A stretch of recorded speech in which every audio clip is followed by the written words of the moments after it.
Les négociations, on l'a dit, vont reprendre a priori le 2 juillet à Paris. Les loyalistes et le Rassemblement, on vient de le voir, occupent le terrain dans la capitale.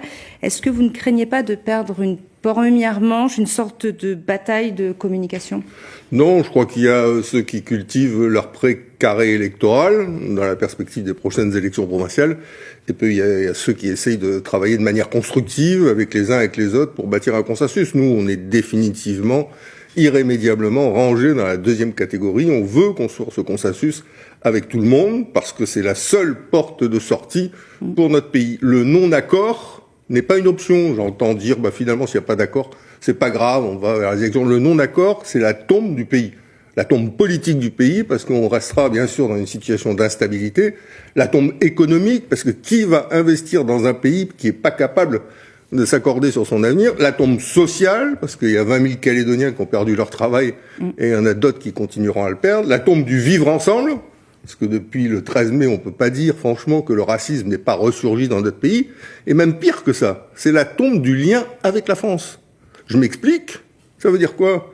Ça veut dire que vous croyez que la France, avec les difficultés qu'elle a, les difficultés budgétaires, les difficultés politiques, avec un Parlement qui est complètement fragmenté, avec l'ensemble des problématiques qui se posent sur les Outre-mer, elle va continuer à s'occuper d'un petit pays perdu dans le Pacifique de 250 000 habitants, qui est capable que d'une seule chose, c'est de se mettre en situation de guerre civile. Donc ce que vous êtes en train de dire, c'est qu'on pourrait, s'il n'y a pas d'accord, arriver à la situation de l'Algérie et des accords d'Évian bis. S'il n'y a pas d'accord et pas d'investissement, les gens continueront à partir du pays, la misère continuera à s'installer, l'insécurité continuera à se développer dans nos quartiers, tous les soirs sur vos gîtes on le voit. La crise sanitaire où les gens meurent aujourd'hui devant des dispensaires fermés ou des hôpitaux fermés s'amplifiera. Comment vous voulez que le non-accord soit une solution?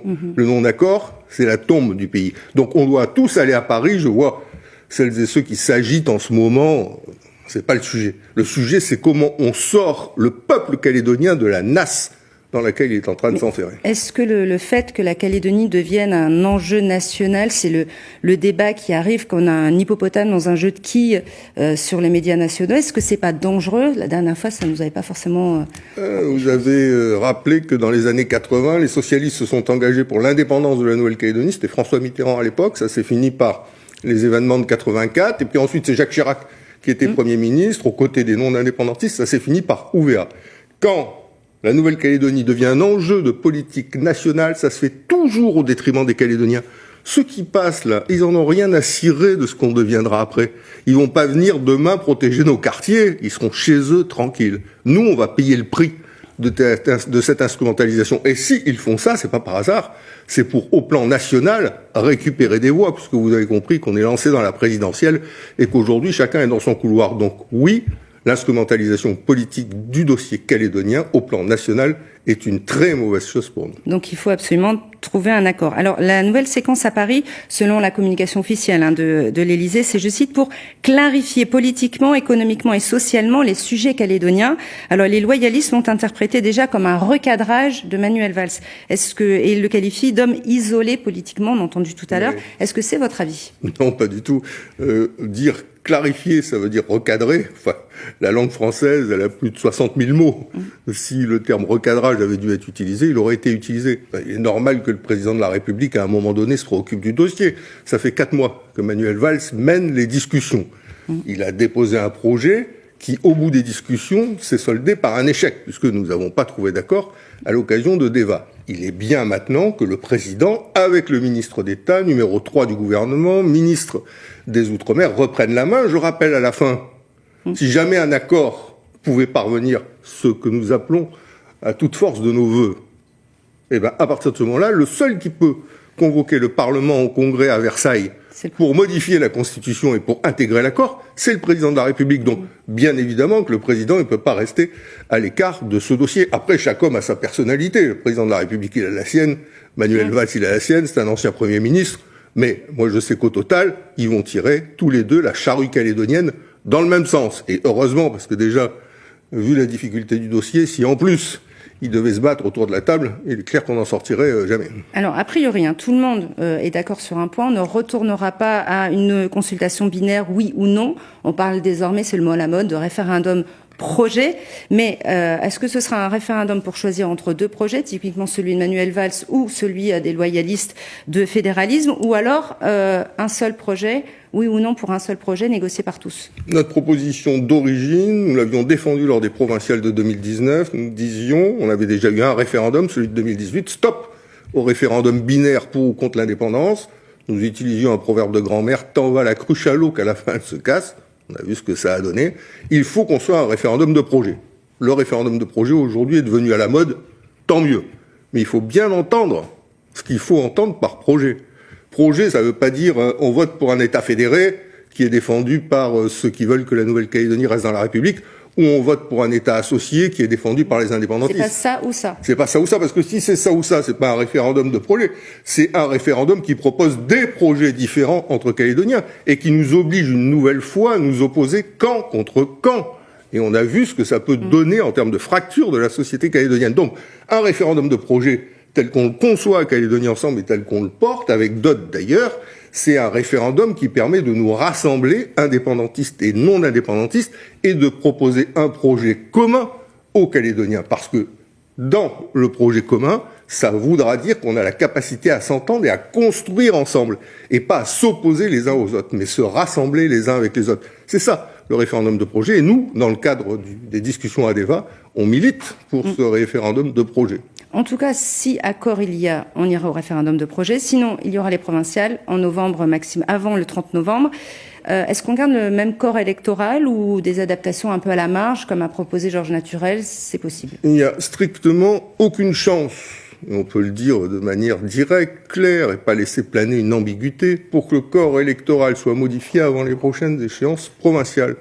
Pourquoi? Parce que depuis l'origine, et Calédonie Ensemble n'a cessé de le dire, la modification du corps électoral, c'est-à-dire le dégel, doit se faire dans le cadre d'un accord global. Là, oui, c'est possible, mais essayer de le faire de manière séparée, comme par exemple Darmanin a tenté de le faire, ça finit par le 13 mai. Le dégel du corps électoral est le sujet le plus radioactif de la sortie de l'accord de Nouméa. Et après dégel. Non, un dégel dans un accord global. Les provinciales, vous irez, puisque vous aviez annoncé en 2022 que c'était vos derniers mandats. Vous êtes encore là aujourd'hui. Est-ce qu'à la fin de l'année, vous irez au provincial? Je vois une petite moquerie de votre part. Non, du tout, pas du tout. Loin de moi cette idée. Non, en 2022, j'ai dit que je ne me représentais pas aux élections législatives. Ce qui est une chose, j'ai été élu député en 2012. Finissez vos mandats sans en prendre de nouveaux. C'est exactement ça. Donc en 2022, c'est ce que j'ai dit. Donc le mandat devait se terminer en mai 2024. S'il a continué, j'y suis pas pour grand-chose. J'ai tout fait pour qu'on trouve un accord. Je ne me suis pas présenté ni aux législatives de 2022, ni à celles de 2024, ni aux sénatoriales de 2023. Et de la même manière, je ne me présenterai pas aux prochaines élections. Nous avons quelqu'un chez nous de brillant, de compétent, d'apprécié, qui a tout à fait la capacité à prendre la relève et à porter les valeurs et le projet de Calédonie Ensemble. C'est Philippe Dunoyer, c'est à lui que le relais sera passé. Donc ce sont vos derniers mois d'hommes politiques calédoniens, en tout cas sur le devant de la scène. Oui, je garderai, si vous le permettez, la capacité à m'exprimer le cas échéant. J'ai une idée sur tel ou tel sujet. Mais en tout cas, c'est plus dans le cadre d'un mandat électif que j'exercerai mon droit de commentaire sur la vie politique calédonienne. Et est-ce qu'au niveau du parti, vous craignez le délibéré du 1er juillet? Parce que vous n'irez pas de toute façon au provincial, mais vos collègues sans doute. Le 1er juillet, il y a un risque d'inéligibilité pour plusieurs d'entre vous. Je suis d'une sérénité absolue sur le délibéré du 1er juillet pour une simple et unique raison. C'est pas parce que j'ai eu une révélation, c'est tout simplement parce que en 2014, une ordonnance de non-lieu a été rendue par 2 juges d'instruction après un réquisitoire définitif du procureur de non-lieu également, qu'il concernait les mêmes personnes employées sur les mêmes durées, sur les mêmes postes, auprès des mêmes collectivités.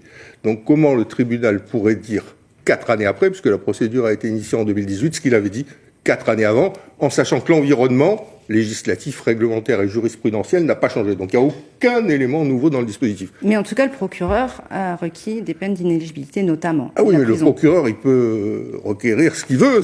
Dans le système judiciaire français, c'est ainsi. Mais au bout du compte, c'est pas le procureur qui décide. C'est le tribunal qui décide en toute indépendance et en toute impartialité de la sanction qui doit être prise. Et donc, non, ce 1er juillet est attendu avec beaucoup de sérénité. On va passer aux questions Facebook, Philippe Gomez, puisque le temps file. Alors, envisagez-vous une coalition Calédonie Ensemble, indépendantiste et éveil océanien pour les provinciales? Nous, ce qu'on envisage, c'est une coalition de ceux qui se refusent à la radicalité. Je crois que c'est ça qui nous distingue de l'ensemble des autres formations. C'est que nous, on n'a jamais voulu aller cultiver un précaré électoral avec des propos, des propositions radicales, parce que ça permet de faire plus de voix.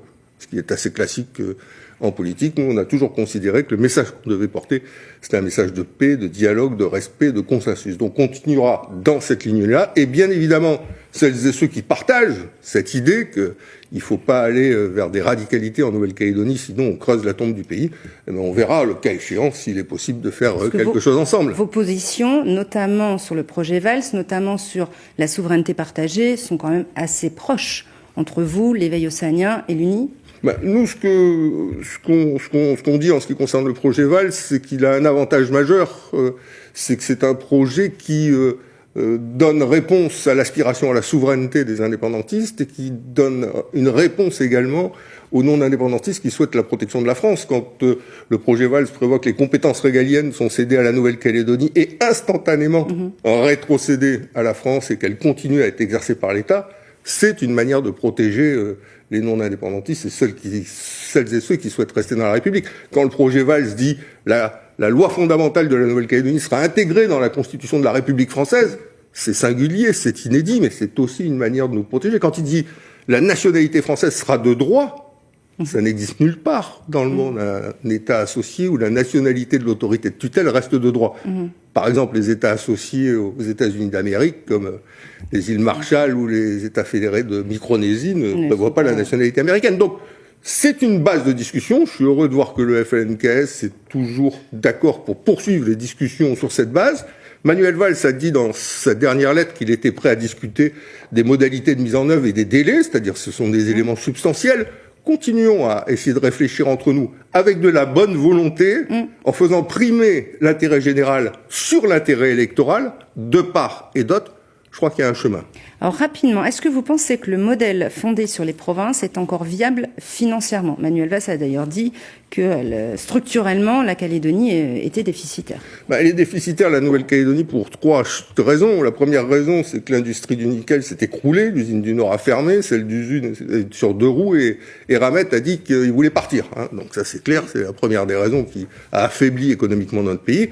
La deuxième des raisons, c'est de la responsabilité des gouvernements. Je m'explique, il y avait 2 réformes majeures à faire, la réforme de la TGC et la réforme du RUAM. Depuis 6 ans, aucune de ces 2 réformes n'a été engagée, ce qui a creusé un trou majeur dans les caisses. Tout notre endettement aujourd'hui qui est totalement hors norme. Donc oui, il faudra faire des efforts sur les politiques publiques, c'est indispensable.